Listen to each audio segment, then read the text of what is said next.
ਆਲ Pakistan player ਨਾਲ ਖੇਲੇ ਹੋ, ਉਹਨਾਂ ਦੇ ਕੋਈ ਨਾਸ਼ਾਂ ਦੱਸੋ ਉਸ ਟਾਈਮ ਕਿਹੜੇ ਪਲੇਅਰ ਸੀ ਤੇ ਆਲ ਪਾਕਿਸਤਾਨ ਵਿੱਚ ਤੁਹਾਨੂੰ ਆਪਣੇ ਇਲਾਕੇ ਦੇ ਜਾਂ ਬਾਹਰ ਇਲਾਕੇ ਦੇ ਕਿਸ ਬੰਦੇ ਮੁਤਾਰਫ ਕਰਾਇਆ ਸੀ? 2000 ਵਿੱਚ ਮੈਂ ਡਿੰਗਰ ਸ਼ਹਿਰ ਚ ਆਇਆ ਤੇ ਅਲਹਮਦੁਲਿਲਾ ਇਲਾਕੇ ਦਾ ਸਭ ਤੋਂ ਵੱਡਾ ਉਹ ਛੱਕੇ ਲਾਏ ਸੀ, ਉਹ ਕਿਹੜੀ ਟੀਮ ਦੇ ਖਿਲਾਫ ਲਾਏ?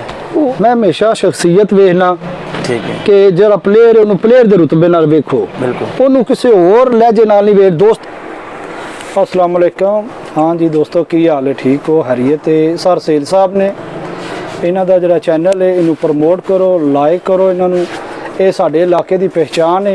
इस आईडी नू बेहतरीन ज़्यादा से ज़्यादा शेयर करो। देखो अपना कीमती वक्त कढ़ के ये साढ़े भरावां मगर आते ने। देखो कि असी इंटरव्यू देने वाले जोड़े हैं ना वो आ सकते हैं कि नहीं साढ़े को टाइम नहीं, पर ये जोड़े ने बहुत अच्छा काम कर रहे हैं, एक वर्क कर रहे हैं अपने इलाके वास्ते। इस चैनल में जितने तो जितना हो सकता है इनू शेयर करना जे। बाकी इस तरह है कि तुसी बिल्कुल झकना नहीं।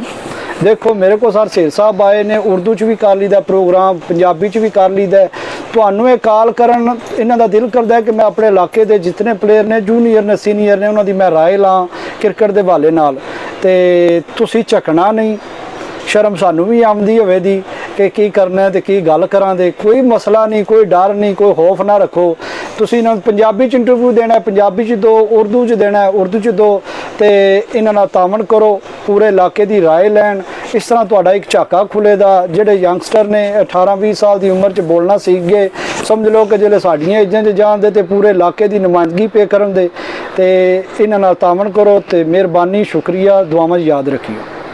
बिस्मिल्लाहिर्रहमानिर्रहीम। अस्सलाम वालेकुम टू ऑल ऑफ यू। मैं हूं जनाब आपका मेज़बान, आपका होस्ट सहेल अफजल। आपको वेलकम करता हूं इन्फो अनलिमिटेड यूट्यूब चैनल पर। आज मैं मौजूद हूं सरज़मीन डिंगा।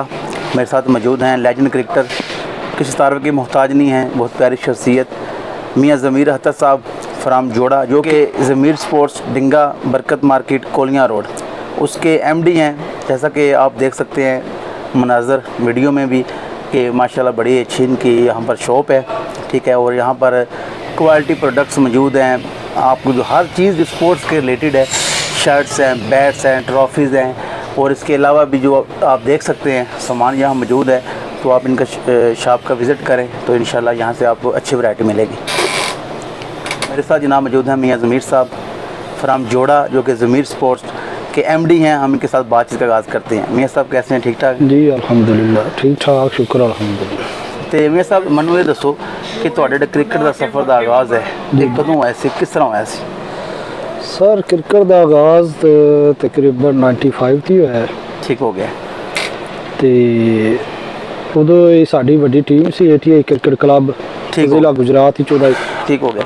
तो मैनू ये दसो जिस टाइम ज़ाहिर सफ़र का आगाज़ करी दे, कोई भी काम में शुरू करी दे तो उहदे बंदे नूं सपोर्ट चाहिदी हुंदी है। ते तुहाडी जिस टाइम क्रिकेट शुरू हो रही सी ते तुहानूं किहने सपोर्ट कीता सी? तुहाडा किहड़ा उस्ताद आ? जी साडा 88 क्लब जोड़ा, ठीक है, जिला गुजरात ही जिहदा एक नाम सी। ठीक हो गया। ਉਹਦੇ ਵਿੱਚ ਸਾਡੇ ਕੈਪਟਨ ਸੀ ਮੁਹੰਮਦ ਸ਼ਰੀਫ ਸਾਹਿਬ, ਸਾਈਂ ਸ਼ੌਕਤ ਸਾਹਿਬ। ਠੀਕ ਹੈ। ਤੇ ਅਸੀਂ ਜੂਨੀਅਰ ਸੀ ਉਸ ਵਕਤ, ਤਕਰੀਬਨ 95 ਦੇ ਵਿੱਚ ਉਮਰ ਮੇਰੀ ਸੀ ਤਕਰੀਬਨ 13-14 ਸਾਲ। ਠੀਕ ਹੈ। ਤੇ ਉਹਨਾਂ ਨੇ ਮੈਨੂੰ ਸਪੋਰਟ ਕੀਤਾ ਹੈ। ਅਸੀਂ ਲੋਕਲ ਲੈਵਲ ਤੇ ਕ੍ਰਿਕਟ ਖੇਡਦੇ ਸੀ, ਮਹੱਲੇ ਗਾਉਂ 'ਚ ਜਿੱਕਣ ਬੰਦਾ ਖੇਡਦਾ ਹੈ। ਠੀਕ ਹੋ ਗਿਆ। ਉਸ ਤੋਂ ਬਾਅਦ ਉਹਨਾਂ ਮੇਰੀ ਗੇਮ ਸ਼ੇਮ ਵੇਖੀ ਹੈ। ਕੋਈ ਵੱਡੇ ਮੇਰੇ ਸੀਨੀਅਰ ਪਲੇਅਰ ਸੀ, असद महमूद मेहर साहब, शौकत शराज साहब जी जी, उन्होंने मैं लै गए ने उत्थे क्लब च। ठीक है। उत्थे जाके 2-4 दिन खेडे छेडे हैं। ठीक हो गया। तो जो मेरे कैप्टन सी मुहम्मद शरीफ साहब, शौकत साहब, उन्होंने मैं सिलेक्ट कर लिया 80 क्लब। उस वक्त क्रिकेट ही हार्ड बॉल सी, टेप बॉल का तो ना ही नहीं सी। ठीक है। तो तकरीबन 1 महीना उन्होंने विच मैं प्रैक्टिस की है। ठीक है। तो अलहमदुलिल्लाह उन्होंने मैनू उस वक्त मैं 5 क्लास। ठीक है। तो स्कूल दे विचों बुला के मैनू खारियां कैंट सैमी फाइनल सी, ਉਹਦੇ 'ਚ ਮੈਨੂੰ ਮੈਚ ਦੀ ਨੁਮਾਇੰਦਗੀ ਕੀਤੀ। ਠੀਕ ਹੈ। 5ਵੇਂ ਨੰਬਰ ਤੋਂ ਨਾ ਮੈਨੂੰ ਬੈਟਿੰਗ ਵਾਸਤੇ ਭੇਜ ਦਿੱਤਾ। ਬਿਹਤਰ ਹੋ ਗਿਆ। ਠੀਕ ਹੈ। ਤੇ ਇਹ ਯਾਨੀ ਕਿ ਤੁਹਾਡੇ ਕ੍ਰਿਕਟ ਦਾ ਸਫ਼ਰ ਦਾ ਆਗਾਜ਼ ਹੈ ਇਹ ਆਮ ਤੌਰ ਤੇ ਹੁਣ ਤੇ ਟੇਪ ਬਾਲ ਬਹੁਤ ਜ਼ਿਆਦਾ ਹੋ ਗਈ, ਉਸ ਤੋਂ ਲੈਦਰ ਬਾਲ ਹੈ, ਯਾਨੀ ਤੁਹਾਡੇ ਕ੍ਰਿਕਟ ਦਾ ਸਫ਼ਰ ਦਾ ਆਗਾਜ਼ ਜਿਹੜਾ ਹੈ 8 ਬਾਲ ਨਾਲ ਹੋਇਆ। ਜੀ ਜੀ ਬਿਲਕੁਲ। ਠੀਕ ਹੋ ਗਿਆ। ਤੇ ਜਿਹੜਾ ਤੁਸੀਂ 8 ਬਾਲ ਕਹਿ ਲਓ ਕਿੰਨਾ ਅਰਸਾ ਖੇਲੀ ਹੈ, ਉਸ ਤੋਂ ਬਾਅਦ ਫਿਰ ਟੇਪ ਬਾਲ ਆਏ ਹੋ?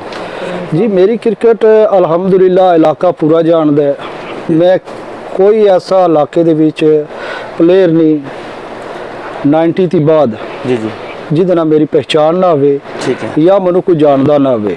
अलहमदुलिल्लाह मैनू 27 ਸਾਲ ਹੋ ਗਏ ਨੇ ਇਸ ਫੀਲਡ ਦੇ ਵਿੱਚ ਜੀ ਜੀ, ਕਿਉਂਕਿ ਮੇਰਾ ਬਚਪਨ ਵੀ ਕ੍ਰਿਕਟ 'ਚ ਗੁਜ਼ਰਿਆ। ਮੈਂ ਹੋ ਸਕਦਾ ਹੈ ਇਲਾਕਾ ਮੇਰਾ ਪੂਰਾ ਜਾਣਦਾ ਹੈ ਕਿ ਮੈਂ ਕਮ ਉਮਰੀ ਵਿੱਚ ਜੀ ਜੀ, ਅਲਹਮਦੁਲਿਲਾ ਆਪਣਾ ਇੱਕ ਨਾਮ ਬਣਾਇਆ ਠੀਕ ਹੋ ਅੱਲਾਹ ਪਾਕ ਦੇ ਕਰਮ ਨਾਲ ਠੀਕ ਹੋ ਗਿਆ। ਤੇ ਮੇਰੇ ਉਸਤਾਦਾਂ ਦੀ ਮਿਹਨਤ ਦੀ ਵਜ੍ਹਾ ਤੇ।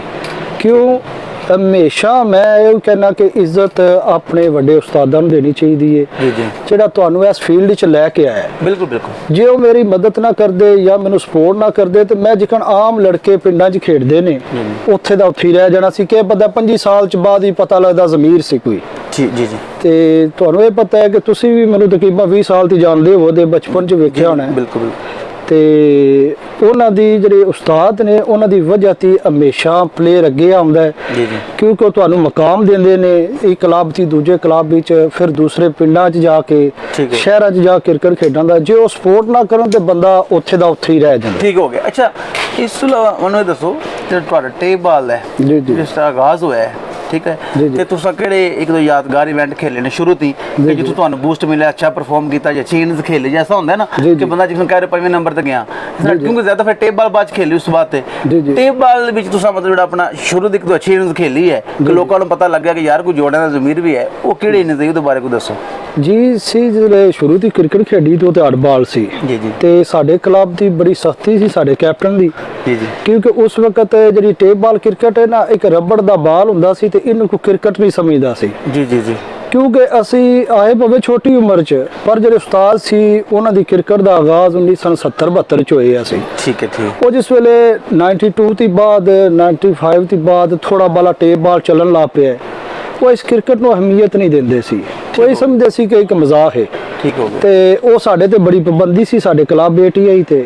ਉਹਨਾਂ ਨੇ ਕ੍ਰਿਕਟ ਦਾ ਆਗਾਜ਼ ਜਿਹੜਾ ਹੈ ਉਹ ਸਾਨੂੰ ਹਾਰਡਬਾਲ ਤੇ ਕੀਤਾ ਹੈ।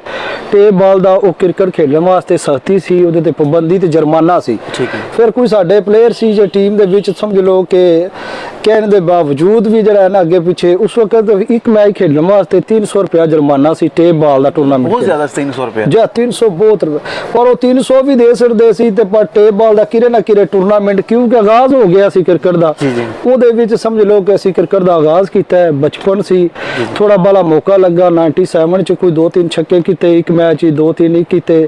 ਉਹਦੇ ਚ ਮੈਨੂੰ ਇਹ ਬੜਾ ਯਾਦ ਹੈ ਉਮਰ ਚੱਕ ਟੂਰਨਾਮੈਂਟ ਸੀ, ਚੌਧਰੀ ਅਮਜਦ ਇੱਕ ਲੈਜੈਂਡ ਪਲੇਅਰ ਹੈ, ਬੜਾ ਨਾਂ ਸੀ। ਇਹ ਜਿਹੜੇ ਬੰਦੇ ਨੇ ਨਾ ਇਹ ਕ੍ਰਿਕਟ ਨੂੰ ਭੁੱਲ ਜਾਂਦੇ ਨੇ, ਅਸੀਂ ਨਾ ਭੁੱਲਣਾ। ਮੈਂ ਕਦੇ ਨਾਂ ਨਹੀਂ ਵੇਖੇ, ਠੀਕ ਹੈ ਮੈਂ ਹਮੇਸ਼ਾ ਸ਼ਖਸੀਅਤ ਵੇਖਣਾ ਠੀਕ ਹੈ ਕਿ ਜਿਹੜਾ ਪਲੇਅਰ ਉਹਨੂੰ ਪਲੇਅਰ ਦੇ ਰੁਤਬੇ ਨਾਲ ਵੇਖੋ, ਬਿਲਕੁਲ ਉਹਨੂੰ ਕਿਸੇ ਹੋਰ ਲਹਿਜੇ ਨਾਲ ਨਹੀਂ ਵੇਖ, ਦੋਸਤੀ ਨਹੀਂ ਵੇਖਣੀ ਚਾਹੀਦੀ, ਚੁਦਰਾਪੂਣਾ ਨਹੀਂ ਵੇਖਣਾ ਚਾਹੀਦਾ, ਸਿਰਫ ਉਹਨੂੰ ਪਲੇਅਰ ਦੀ ਨਜ਼ਰ ਨਾਲ ਵੇਖਣਾ ਚਾਹੀਦਾ ਹੈ। ਚੌਧਰੀ ਅਮਜਦ ਇੱਕ ਲੈਜੈਂਡ ਸੀ, ਇਹਦੀ ਬਾਲ ਖੇਡਣ ਵਾਸਤੇ ਬੈਟਸਮੈਨ ਵੀ ਡਰਦੇ ਸੀ। ਪਰ ਮੈਨੂੰ ਯਾਦ ਹੈ 97 ਦਾ ਦੌਰ ਸੀ, ਉਮਰ ਚੱਕ ਟੂਰਨਾਮੈਂਟ ਸੀ, ਮੈਂ ਸਿਰਫ 2 ਛੱਕੇ ਕੀਤੇ ਸੀ, ਇੰਜ ਲੱਗਦਾ ਸੀ ਜ਼ਿੰਦਗੀ ਬਦਲ ਗਈ ਹੈ। ਉੱਥੋਂ ਸਮਝ ਲਓ ਕਿ ਮੇਰਾ ਟੇਪ ਬਾਲ ਤੇ ਆਗਾਜ਼ ਸ਼ੁਰੂ ਹੋ ਗਿਆ। ਟੀਮ ਨੂੰ ਪਤਾ ਚੱਲ ਗਿਆ ਸੀ ਕਿ ਬੰਦਾ ਕ੍ਰਿਕਟ ਖੇਡਣ ਵਾਲਾ ਸੀ। ਬਿਹਤਰ ਹੋ ਗਿਆ। ਤੇ ਉਹ ਛੱਕੇ ਲਾਏ ਸੀ ਉਹ ਕਿਹੜੀ ਟੀਮ ਦੇ ਖਿਲਾਫ ਲਾਏ? ਉਹ ਚੌਧਰੀ ਅਮਜਦ ਦੇ ਖਿਲਾਫ ਹੀ, ਚਕੋਰੀ ਬਿੱਲੋਵਾਲ ਦੇ ਖਿਲਾਫ ਹੀ, ਕਿਉਂਕਿ ਛੱਕੇ ਤੇ ਬੜੇ ਬੰਦੇ ਲਾ ਲੈਂਦੇ ਨੇ। ਠੀਕ ਹੈ। ਸ਼ਖਸੀਅਤ ਤੇ ਵੇਖੀ ਜੇ ਕਿ ਕਿਸ ਬਾਲਰ ਨੇ ਤੁਸੀਂ ਮਾਰੇ ਨੇ। ਬਿਲਕੁਲ, ਯਾਨੀ ਕਿ ਜਿਸ ਟਾਈਮ ਤੁਸੀਂ ਕਿਉਂਕਿ ਚੌਧਰੀ ਅਮਜਦ ਸਾਹਿਬ ਜਿਹੜੇ ਨੇ ਉਹਨਾਂ ਦਾ ਵਾਕਈ ਇੱਕ ਨਾਂ ਸੀ, ਮਕਾਮ ਸੀ, ਤੇ ਅਜੇ ਤੱਕ ਵੀ ਹੈ, ਖੇਲਦੇ ਨੇ, ਲੋਕ ਇੱਜ਼ਤ ਵੀ ਕਰਦੇ ਨੇ, ਗੇਮ ਵੀ ਕਰਦੇ ਨੇ, ਉਹ ਲੈਦਰ ਬਾਲ ਵੀ ਟੇਪ ਵੀ। ਤੇ ਜ਼ਰਾ ਉਹਨਾਂ ਨੂੰ ਛੱਕੇ ਮਾਰਦੇ ਦੁਨੀਆ ਨੂੰ ਪਤਾ ਲੱਗ ਗਿਆ ਕਿ ਜ਼ਮੀਰ ਨਾਂ ਦਾ ਕੋਈ ਪਲੇਅਰ ਜੋੜਿਆਂ 'ਚ ਹੈ ਵੇ। ਜੀ ਬਿਲਕੁਲ। ਹਾਂਜੀ, ਫਿਰ ਉੱਥੋਂ ਤੁਸੀਂ ਸ਼ੁਰੂ ਹੋ ਗਏ। ਜੀ ਜੀ। ਫਿਰ ਹੋ ਗਿਆ। ਫਿਰ ਉਸ ਤੋਂ ਬਾਅਦ ਮੇਰਾ ਇੱਕ ਟੂਰਨਾਮੈਂਟ ਸੀ ਤੇ ਮਮੂ ਚਿਮਨੇ ਇੱਕ ਤਾਰੀਖੀ ਟੂਰਨਾਮੈਂਟ ਹੁੰਦਾ ਸੀ, ਰਾਸ਼ਿਦ ਭਾਈ ਟੂਰਨਾਮੈਂਟ ਉਹ ਕਰਾਉਂਦੇ ਸੀ ਹਰ ਸਾਲ। ਠੀਕ ਹੈ। ਉੱਥੇ ਪਹਿਲੀ ਦਫਾ ਮੈਂ ਟੂਰਨਾਮੈਂਟ ਖੇਡਣ ਗਿਆ ਸੀ ਤੇ ਇਸ ਇਲਾਕੇ ਦੀ ਸਭ ਤੋਂ ਅੱਛੀ ਟੀਮ ਠੱਠਾ ਪੋਰਟ ਸੀ ਉਸ ਵਕਤ ਦੀ। ਠੀਕ ਹੋ ਗਿਆ। ਉਹਨਾਂ ਦੇ ਖਿਲਾਫ ਮੈਂ 85 ਰਨਸ ਕੀਤੇ ਸੀ। ਠੀਕ ਹੈ। ਸਮਝ ਲਓ ਕਿ ਮੇਰੀ ਕ੍ਰਿਕਟ ਦਾ ਆਗਾਜ਼ ਉੱਥੋਂ ਸ਼ੁਰੂ ਹੋ ਗਿਆ। ਯਾਨੀ ਵੱਡੇ ਬਾਲ ਤੇ 85 ਬੜੇ ਰਨਸ ਹੁੰਦੇ ਕਿਉਂਕਿ ਉਸ ਟਾਈਮ ਟੋਟਲ ਟੀਮਾਂ 60-70 ਰਨਸ ਕਰਦੀਆਂ। ਮੈਂ ਕਹਿੰਦਾ ਕਿ ਉੱਥੋਂ ਜਿਹੜਾ ਮੇਰੇ ਕ੍ਰਿਕਟ ਦਾ ਆਗਾਜ਼ ਹੋਇਆ 85 ਰਨਸ ਕਰਕੇ ਨਾ, ਸਮਝ ਲਓ ਕਿ ਫਿਰ ਮੁਸਲਸਲ ਇਹ ਮੇਰਾ ਇਲਾਕਾ ਜਾਣਦਾ। ਫਿਰ ਟੇਪ ਬਾਲ ਤੋਂ ਲੈ ਕੇ ਨਾਈਟ ਟੇਪ ਬਾਲ ਕ੍ਰਿਕਟ, ਹਾਰਡ ਬਾਲ ਕ੍ਰਿਕਟ, ਇਹ ਮੇਰੀ ਕ੍ਰਿਕਟ ਨਾਲ ਜਿਹੜਾ ਹੈ ਨਾ ਵਕਤ ਇਹ ਸਾਰਾ ਚੱਲਦਾ ਰਿਹਾ। ਇਹਦੇ ਚ ਇੰਟਰਵਿਲੇਜ ਕ੍ਰਿਕਟ, ਓਪਨ ਕ੍ਰਿਕਟ, ਅਲਹਮਦੁਲਿਲਾ ਆਲ ਪਾਕਿਸਤਾਨ ਦੇ ਬਾਲਰਾਂ ਦੇ ਖਿਲਾਫ, ਆਲ ਪਾਕਿਸਤਾਨ ਦੀ ਕ੍ਰਿਕਟ ਚ ਤੇ ਇਹਦੇ ਵਿੱਚ ਮੈਂ ਇੱਕ ਜਿਹੜੀ ਇੰਟਰ ਵਿਲੇਜ ਕ੍ਰਿਕਟ ਮੇਰੇ ਅਯੂਬ ਭਾਈ ਨੇ ਜੋੜਾ ਸੀ, ਉਹਨਾਂ ਮੈਨੂੰ ਬੜੀ ਸਪੋਰਟ ਕੀਤੀ। ਡਿੰਗਾ ਸ਼ਹਿਰ ਦੇ ਵਿੱਚ ਨੁਮਾਇੰਦਗੀ ਕਰਾਈ। ਠੀਕ ਹੈ। ਸਨ 2000 ਵਿੱਚ ਮੈਂ ਡਿੰਗਾ ਸ਼ਹਿਰ ਚ ਆਇਆ ਤੇ ਅਲਹਮਦੁਲਿਲਾ ਇਲਾਕੇ ਦਾ ਸਭ ਤੋਂ ਵੱਡਾ ਸਾਡੇ ਏਰੀਆ ਚ ਡਿੰਗਾ ਜਿਹੜਾ ਕ੍ਰਿਕਟ ਦਾ ਗੜ੍ਹ ਸੀ। ਠੀਕ ਹੋ ਗਿਆ। ਉਹਦੇ ਵਿੱਚ ਸਾਨੂੰ ਅਯੂਬ ਸਾਹਿਬ ਨੇ ਜੋੜੇ ਤੇ ਲੈ ਕੇ ਆਏ ਤੇ ਉਹਨਾਂ ਨੇ ਸਾਨੂੰ ਇਸ ਮੁਕਾਮ ਦਿੱਤਾ। ਅਯੂਬ ਭਾਈ ਨੇ ਤੁਹਾਨੂੰ ਕਹਿ ਲੋ ਡਿੰਗਾ ਚ ਮੁਤਾਰਫ ਕਰਾਇਆ। ਜੀ ਜੀ। ਤੇ ਆਲ ਪਾਕਿਸਤਾਨ ਵਿੱਚ ਜੀ ਜੀ। ਕਿਉਂਕਿ ਤੁਸੀਂ ਖੇਲੀ ਹੈ ਕ੍ਰਿਕਟ, ਕਿਉਂਕਿ ਹੁਣ ਤੇ ਸੋਸ਼ਲ ਮੀਡੀਆ ਹੈ, ਤੁਸੀਂ ਛੱਕਾ ਮਾਰੇ ਦੀ ਵੀਡੀਓ ਨਿਕਲ ਆਉਂਦੀ ਹੈ। ਤੇ ਉਸ ਟਾਈਮ ਤੁਹਾਡੀਆਂ ਮਾਸ਼ਾਅੱਲਾ ਇੰਤਜ਼ਾਮ ਸੀ, ਇੱਕ ਨਾਂ ਸੀ, ਮੁਕਾਮ ਸੀ। ਤੇ ਆਲ ਪਾਕਿਸਤਾਨ ਵਿੱਚ ਤੁਹਾਨੂੰ ਆਪਣੇ ਇਲਾਕੇ ਦੇ ਜਾਂ ਬਾਹਰ ਇਲਾਕੇ ਦੇ ਕਿਸ ਬੰਦੇ ਮੁਤਾਰਫ ਕਰਾਇਆ ਸੀ? ਜੀ ਇਹਦੇ ਚ ਬਿਲਾਸ਼ੁਬਾ ਜਿਹੜਾ ਪਾਕਿਸਤਾਨ ਦਾ ਨਾਂ ਹੈ, ਜ਼ਿਲ੍ਹਾ ਗੁਜਰਾਤ ਤੇ ਚਲੋ ਆਪਣਾ ਘਰ ਹੈ ਸਾਡਾ। ਆਲ ਪਾਕਿਸਤਾਨ ਚ ਸਲਮਾਨ ਭਾਈ, ਸਲਮਾਨ ਮੁਸ਼ਤਾਕ ਜੀ ਜੀ, ਇਹਨਾਂ ਦੀ ਬੜੀ ਅੱਛੀ ਆਵਾਜ਼ ਸੀ। ਕਿਉਂਕਿ ਇਹਨਾਂ ਨੇ ਜਿਸ ਵੇਲੇ ਸਨ 2099 ਦੇ ਵਿੱਚ ਇਹਨਾਂ ਮੈਨੂੰ ਪਹਿਲੀ ਦਫਾ ਡਿੰਗਾ ਸ਼ਹਿਰ 'ਚ ਖੇਲਦਿਆਂ ਵੇਖਿਆ। ਬਿਲਕੁਲ। ਉੱਥੇ ਮੇਰੀਆਂ ਇਨਿੰਗਜ਼ਾਂ ਵੇਖੀਆਂ। ਡਿੰਗੇ ਸ਼ਹਿਰ ਦੇ ਕਲੱਬ ਬਹੁਤ ਵੱਡੇ ਸੀ, ਉਹਨਾਂ ਦੇ ਖਿਲਾਫ ਮੈਂ 100 ਕੀਤਾ। ਫਿਰ ਟੂਰਨਾਮੈਂਟ ਦਾ ਫਾਈਨਲ ਤੇ ਅਸੀਂ ਲੂਜ਼ ਕਰ ਗਏ ਸੀ। ਇੱਕ ਪਿੰਡ ਦੀ ਟੀਮ ਆ ਕੇ ਇੱਥੇ ਫਾਈਨਲ ਖੇਡਣਾ ਬੜਾ ਇਜਾਜ਼ ਸੀ। ਠੀਕ ਹੋ ਗਿਆ। ਤੇ ਉਹਦੇ 'ਚ ਮੇਰੀਆਂ ਇਨਿੰਗਜ਼ਾਂ ਵੇਖੀਆਂ। ਭਾਈ ਸੁਲਮਾਨ ਨੇ ਮੈਨੂੰ ਉੱਥੇ ਵੇਖਿਆ। ਉਸ ਤੋਂ ਬਾਅਦ ਉਹਨਾਂ ਨੇ ਮੈਨੂੰ ਮੌਕਾ ਦਿੱਤਾ ਆਲ ਪਾਕਿਸਤਾਨ ਦੀ ਕ੍ਰਿਕਟ ਵਿੱਚ। ਮੰਡੀ ਹੋ ਗਿਆ, ਗੁਜਰਾਤ ਦੇ ਕੋਈ ਸ਼ਹਿਰ ਪਿੰਡ ਸ਼ਿੰਡ ਜਿਤਨੇ ਵੀ ਨੇ, ਆਲ ਪਾਕਿਸਤਾਨ ਦੀ ਕ੍ਰਿਕਟ ਉਸ ਵੇਲੇ ਸਾਡੇ ਇਲਾਕੇ 'ਚ ਮੌਜੂਦ ਸੀ। ਇੱਥੇ ਆਲ ਪਾਕਿਸਤਾਨ ਦੇ ਸਭ ਪਲੇਅਰ ਖੇਡਣ ਆਉਂਦੇ ਸੀ।